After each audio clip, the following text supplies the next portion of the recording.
لوگ ہم سے یہ سوال کرنے لگ جاتے ہیں کامیابی کا کیا مطلب ہے، آج تو ہم در در کی ٹھوکریں کھا رہے ہیں، ہمارے پاس تو کچھ نہیں ہے۔ لیکن اللہ تعالیٰ نے اس کے آگے مومنین کی صفات بیان فرمائی۔ کون سے مومنین کامیاب ہیں؟ الذین هم فی صلاتہم خاشعون، وہ مومن کامیاب ہیں جو اپنی نمازوں میں گڑ گڑاتے ہیں، اللہ کو یاد کرتے ہیں، یعنی خشوع کے ساتھ، دل کے حضوری کے ساتھ جو نماز پڑھتے ہیں۔ پہلی بات تو نماز ہی نہیں پڑھتے، دل کی حضوری بات کی بات ہے۔ جن مومنین کی کامیابی کے متعلق اللہ تعالیٰ نے فرمایا ہے وہ دل کی حضوری کے ساتھ نماز ادا کرنے والے ہیں، نمازوں میں گڑ گڑانے والے ہیں۔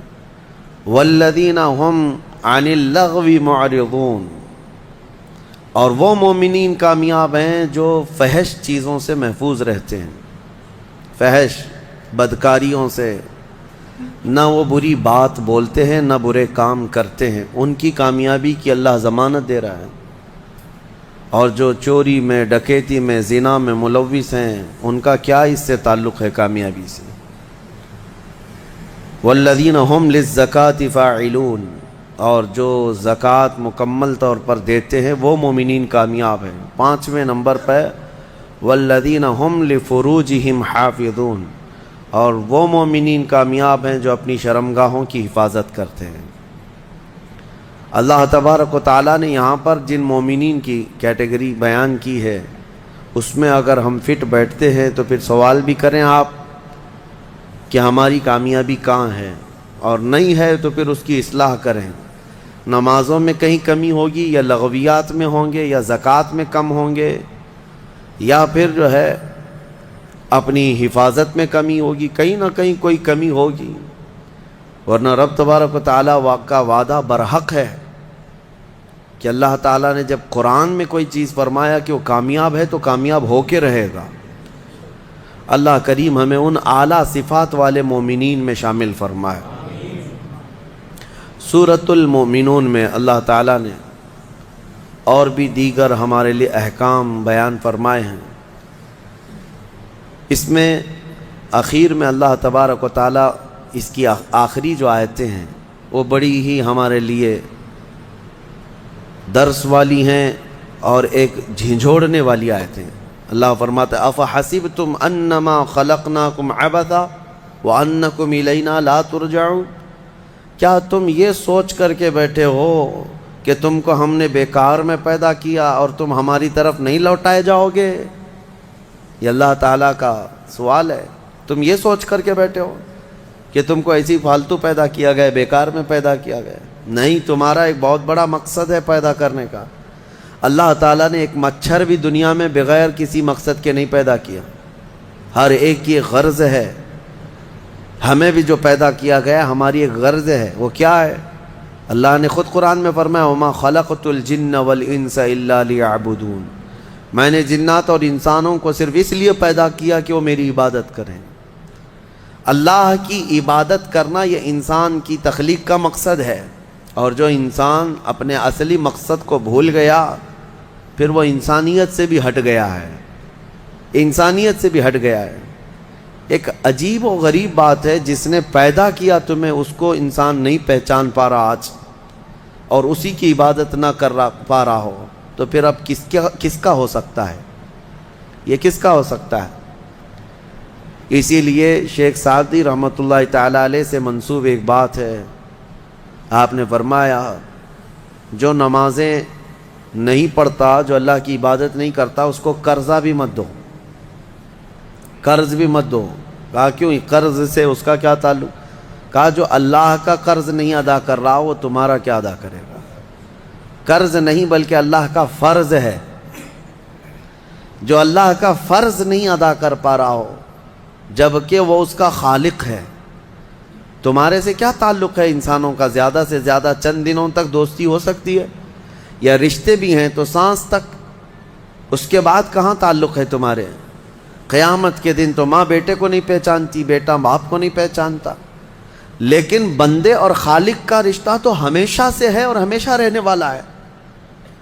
تم جب نہیں پیدا ہوئے تھے تب بھی تمہارا خالق اللہ ہی ہے، یعنی تمہیں نطفے سے لے کر کے یہاں تک لایا، یہاں بھی تمہارا خالق وہی ہے۔ قیامت کے دن جب وہ تمہیں دوبارہ اٹھائے گا تب بھی وہ تمہارا خالق ہے۔ خالق کا بندے سے رشتہ کبھی ختم نہیں ہوا۔ تو جو بندہ اپنے خالق کے ساتھ مکمل نہیں ہو سکا تو پھر وہ دوسرے کے ساتھ کیسے ہو سکتا ہے؟ دوسرے کے ساتھ اس کے کیا سلوک ہو سکتے ہیں؟ اسی لیے قرآن میں اللہ فرما رہا ہے، کیا تم یہ سوچ کر کے بیٹھے ہو کہ ہم نے تمہیں خالی پیدا کیا ہے اور کیا تم نہیں لوٹائے جاؤ گے ہماری طرف؟ لائے جاؤ گے، ہر ایک لوٹایا جائے گا، ہر ایک۔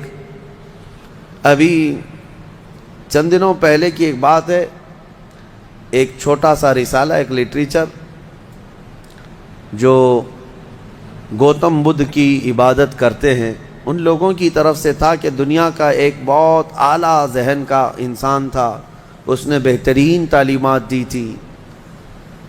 تو اس پر کسی نے، ایک مسلمان نے نقطہ لگایا تھا اور ان سے بحث ہو رہی تھی جو بدھسٹ ہیں۔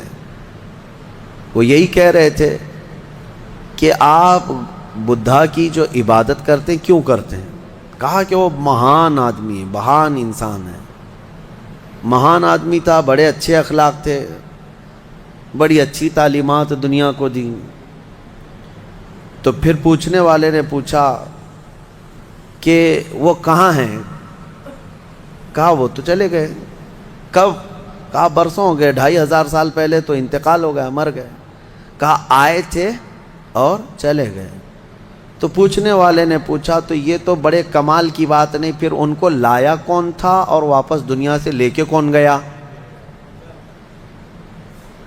اگر وہ سب سے مہان ہے تو آج ہوتا اور ہم بھی اس کے پیچھے چلتے۔ کہا کہ اب وہ پیدا ہوا اور پھر دنیا سے چلا گیا، ہم یہ پوچھ رہے ہیں کون ان کو دنیا میں لایا تھا اور کون دنیا سے لے کے گیا؟ وہ بیچارہ خاموش ہو گیا۔ اس نے کہا کوئی تو طاقت ہوگی۔ کہا وہی طاقت ہر ایک کو موت کے بعد لوٹائے گی۔ دنیا کا چاہے سب سے بڑی طاقت کا انسان بھی کیوں نہ ہو، اسے موت ہے اور وہ اللہ کی بارگاہ میں لوٹایا جائے گا۔ اسی کو اللہ تعالیٰ فرماتا ہے تم کیا سوچ کر کے بیٹھے ہو کہ تم ہماری طرف نہیں لوٹائے جاؤ گے؟ تم سب کو اللہ کی طرف لوٹ کر کے جانا ہے۔ اس دن کو یاد رکھو، اس دن کو یاد رکھو جب یہ ساری چیزیں دھری کی دھری رہ جائیں گی اور تم آخری سفر پر نکل چکے ہوں گے۔ اور عجیب و غریب حالت میں ہم جاتے ہیں میرے عزیزو، یہ سارے ہمارے کپڑے، ہماری جائیدادیں، ہماری سواریاں، ہماری گاڑیاں سب رہ جاتی ہیں۔ آج تک آپ نے دیکھا کہ کوئی آدمی جنازے کی بجائے مرسیڈیز میں قبر میں جا رہا ہو؟ نہیں، وہ بھی 4 کندھوں پر بوجھ بن کر کے ہی جا رہا ہے۔ بڑی اعلیٰ قسم کی سواریاں وہ وہیں رہ جاتی ہیں، بڑے عمدہ لباس یہیں رہ جاتے ہیں۔ آخری سفر کا ایک مخصوص لباس ہے، ایک مخصوص انداز ہے اور ایک مخصوص طریقے سے لے جا کر کے قبر کے حوالے کر کے آ جاتے ہیں۔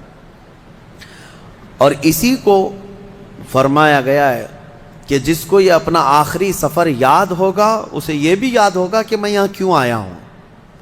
کبھی آج تک آپ نے اپنے اندر جھانک کر کے پوچھا، کبھی سوچا زندگی میں کبھی ایسا وقت آیا کہ ابھی جیسے مثال کے طور پر مسجد میں آ کر بیٹھے، ابھی میں آپ سے پوچھوں پکڑ کر کے کیوں آئے ہو یہاں پہ مسجد میں، فوراً آپ جواب دیں گے عبادت کے لیے آئے ہو۔ مسجد کائے کے لیے ہے؟